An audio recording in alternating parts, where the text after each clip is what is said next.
L'IA peut te donner absolument toutes les étapes pour dessiner. Oui, vraiment toutes. Alors pourquoi tu perdrais du temps à écouter quelqu'un comme moi qui va t'expliquer comment faire? Le monde est clairement en pleine transition. Et je le vois de façon assez violente dans mon métier d'illustratrice. Alors, on ne va pas se voiler la face, l'IA est là pour rester et je commence à me rendre compte vraiment de l'impact que ça a dans ma vie et dans mon travail. Ce que je veux te proposer aujourd'hui, c'est un point de vue d'artiste, pas un débat anti-techno. C'est quand même pas moi, geekette autoproclamée, qui vais dire du mal de la techno, j'adore ça. Et d'ailleurs, sur cette chaîne, je parle essentiellement de Procreate, et Procreate, c'est quand même de la belle technologie. D'ailleurs, en parlant de Procreate, que tu sois débutant ou pas, j'ai créé un mini kit floral gratuit de 5 pinceaux. Si tu veux le tester, ben, n'hésite pas à aller le télécharger, le lien est dans la description de cette vidéo. Les modes de recherche ont changé. Quand tu demandes à Google comment faire pour dessiner une fleur, ben, la première réponse que tu vas avoir en haut de ta fenêtre, c'est Gemini qui te répond, à moins que tu aies désactivé la fonction, et qui va te donner les étapes les unes après les autres numérotées. Et c'est comme ça avec n'importe quel chatbot, que ce soit Claude ou ChatGPT ou n'importe quel autre. Les tutos étape par étape, c'est devenu une commodité. Alors, est-ce que mon métier d'illustratrice et de formatrice sont morts? Bon, j'exagère un tout petit peu le trait, mais on va pas se mentir, ils ont pris une méchante claque. Concrètement, on fait quoi? On se roule en petite boule dans un coin, on part cultiver des topinambours au fin fond de la steppe? Bah non, parce que d'abord les topinambours c'est pas super bon, et puis bah il y a quand même une autre façon d'aborder le sujet. Alors, t'as peut-être entendu ça 22 fois depuis ton premier café ce matin, l'IA c'est ok, mais c'est juste une machine. Une machine qui va s'inspirer d'un contenu global, sans spécificité, et à force de s'entraîner sur du contenu lui-même déjà entraîné, bah, on va se retrouver avec du matériel qui est complètement consensuel et homogénéisé et globalement sans intérêt. Et ta touche à toi, ta patte d'artiste, elle est où dans tout ça? Je suis sûre que quand tu vois une image ou une miniature générée par IA, tu es capable de la reconnaître.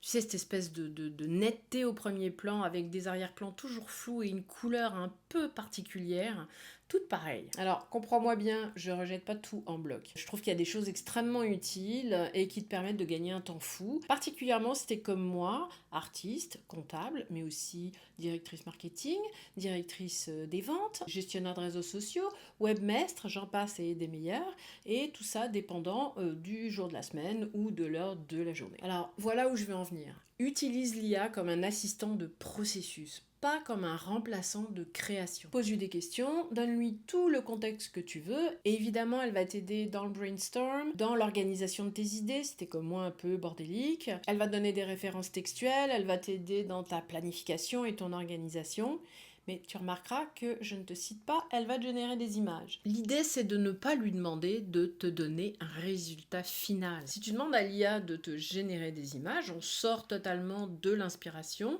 et là, ça devient quelque chose qui est dans un style volé et qui ne te représente absolument plus. Alors, il est où le bénéfice de faire quelque chose par quelqu'un d'autre, mal fait en plus, en prétendant que c'est toi? Moi, je considère que c'est une situation extrêmement inconfortable et malhonnête. Alors, laisse-moi te raconter quelque chose. Comme tu peux le voir, ma chaîne YouTube est assez jeune. En dehors d'une vidéo orpheline que j'ai faite il y a 3 ans, j'ai véritablement commencé à travailler sur ma chaîne depuis à peu près un an. D'ailleurs, ça fera un an à la fin du mois d'août. Et comme tout le monde, je travaille fort pour la faire grandir, mais ça demande énormément de patience, et la patience, c'est pas forcément mon fort.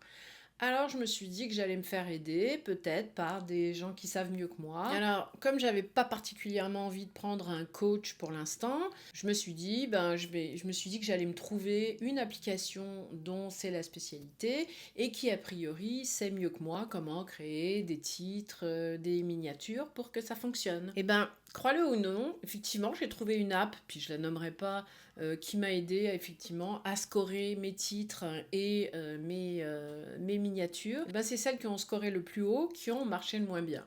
Comme quoi, même une application qui est spécialisée en la matière, même une machine faite exactement pour ça, ne me connaît pas mieux que moi.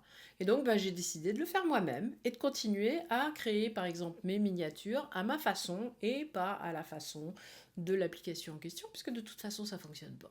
J'en arrive à Procreate, mon petit logiciel chouchou. Alors, c'est sûr que tu vas trouver toutes sortes de vidéos étape par étape entre les tutos et l'IA. Et là, même si moi aussi j'en fais de temps en temps, c'est sûr que je peux pas lutter. En revanche, tu trouveras pas beaucoup d'humanité dans tout ça. Tu vas trouver des conseils généraux, génériques, consensuels, mais sans grande personnalité et en tout cas rien qui va t'aider à trouver toi ta personnalité créative. C'est le moment où j'ai envie de te citer James Kuda qui est le CEO de Procreate et ce qu'il dit, et c'est d'ailleurs sur la page d'accueil de Procreate, Creativity is made, not generated. Ce qui signifie tout simplement la créativité se fabrique, elle ne se génère pas. Je le répète parce que je l'aime trop, la créativité se fabrique, elle ne se génère pas. Procreate, c'est un super outil qui fait des merveilles et qui est finalement pas si difficile que ça à maîtriser d'un point de vue purement technique. Mais pour ce qui est de la créativité, on n'a rien trouvé de mieux que l'humain. Et ça, chez Procreate, ils l'ont bien compris et moi je trouve ça plutôt rassurant de savoir qu'il y a des gens qui pensent encore comme ça. Ce que je privilégie, c'est l'idée de communauté. Une communauté construite autour de la créativité, sans prise de tête, qui va nous permettre d'utiliser les compétences qu'on a pour s'améliorer au fil du temps. Pour que toi, qui m'écoutes aujourd'hui, tu puisses avoir la fierté de créer quelque chose qui vient littéralement de toi. La créativité, c'est aussi traverser l'inconfort. On doute, on recommence, c'est du temps passé, c'est des essais, des erreurs. J'en ai foiré des trucs, t'as même pas idée. Et je le montre, j'en parle et je t'en fais profiter. Et c'est comme ça, finalement, qu'on peut améliorer son expérience, qu'on peut soi-même expérimenter, profiter aussi des erreurs des autres. Ça sert aussi à ça. Et c'est surtout comme ça qu'on avance. Alors, toi aussi, tu vas en faire des erreurs. Et c'est tant mieux parce que c'est comme ça qu'on s'améliore. C'est comme ça qu'on arrive finalement à développer son propre style. C'est pour ça qu'on peut être fier d'un dessin qui vient de nous. Pas parce qu'il est parfait, mais parce qu'on sait ce qu'on a traversé pour arriver à ce résultat. Et c'est en partageant notre parcours, les victoires comme les erreurs, qu'on grandit en tant qu'artiste. Pour moi, la créativité, ça se construit avec des humains. Ça crée un lien émotionnel que l'IA va peut-être pouvoir te donner, mais de façon artificielle. C'est pour ça que ça s'appelle intelligence artificielle. J'aimerais ça que tu me partages dans les commentaires une erreur de dessin que tu aurais faite et qui t'a le plus fait avancer, avec laquelle tu as le plus appris de choses. Et si c'est une façon de voir les choses qui te parle, n'hésite pas à t'abonner. C'est par ici que ça se passe. Personnellement, je vais toujours encourager l'inspiration. Pas forcément pour que tu réinventes la roue ou que tu découvres le dernier courant artistique du siècle. Quoique, pourquoi pas. Et puis si c'est le cas, surtout, tu m'en parles. Non, l'objectif, c'est de trouver ta propre créativité en allant voir ce qu'ont fait les autres avant toi. Mais pas en le recopiant. S'inspirer, c'est créer. La création, elle va venir de l'inspiration. Il y a un livre que j'adore et que je cite tout le temps, ça s'appelle Still Like an Artist de Austin Kleon. D'ailleurs, c'est le premier d'une série de 3 et sincèrement, je te les recommande vivement. C'est hyper intéressant, très déculpabilisant et très libérateur aussi.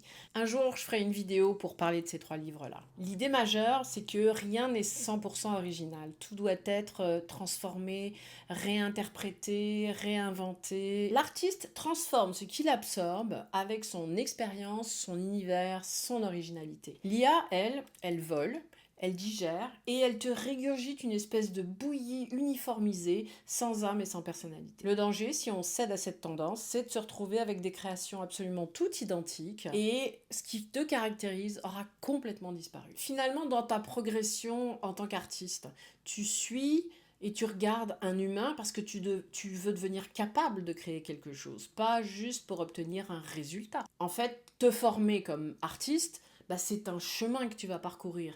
C'est pas juste une réponse étape par étape à une question technique. Si cette manière d'apprendre te parle, si l'idée d'une communauté d'artistes pour qui la créativité est essentielle, ça te parle aussi, c'est exactement comme ça que j'ai conçu ma formation Procreate en toute confiance atelier créatif. Et dans cette formation, tu vas bénéficier d'un accompagnement tout le long du chemin. Et si t'es pas encore prête pour ça, ce que je comprends tout à fait, si tu veux juste tester Procreate, j'ai créé donc un mini kit floral de 5 pinceaux. Le lien est dans la description. N'hésite pas à le tester et à me dire ce que t'en penses. Finalement, pour conclure, créer sans IA générative, c'est pas refuser l'évolution technologique, c'est pas vouloir rester dans le passé. D'ailleurs, moi-même, je l'utilise parfois l'intelligence artificielle, je vais pas te mentir, mais ça va plutôt être sur des tâches d'organisation, de planification, des tâches administratives, des trucs pour lesquels je suis absolument pas douée et pour lesquels j'ai besoin d'aide. Mais même là, je fais le choix de rester impliquée dans ce que je crée. J'en reste l'auteur avec toute ma créativité. Procreate, pour ça, c'est un espace de création humain qui va respecter ton regard, ta création, ton univers. Parce que ta créativité, elle a de la valeur parce qu'elle vient de toi. Et ça, il n'y a aucun humain et aucune intelligence artificielle qui peut le remplacer. Alors voilà, si cette vidéo t'a plu, n'hésite pas à mettre un pouce, à t'abonner bien évidemment et à partager si tu penses qu'il y a quelqu'un que ça pourrait intéresser. Et moi je te dis à la semaine prochaine pour une autre vidéo.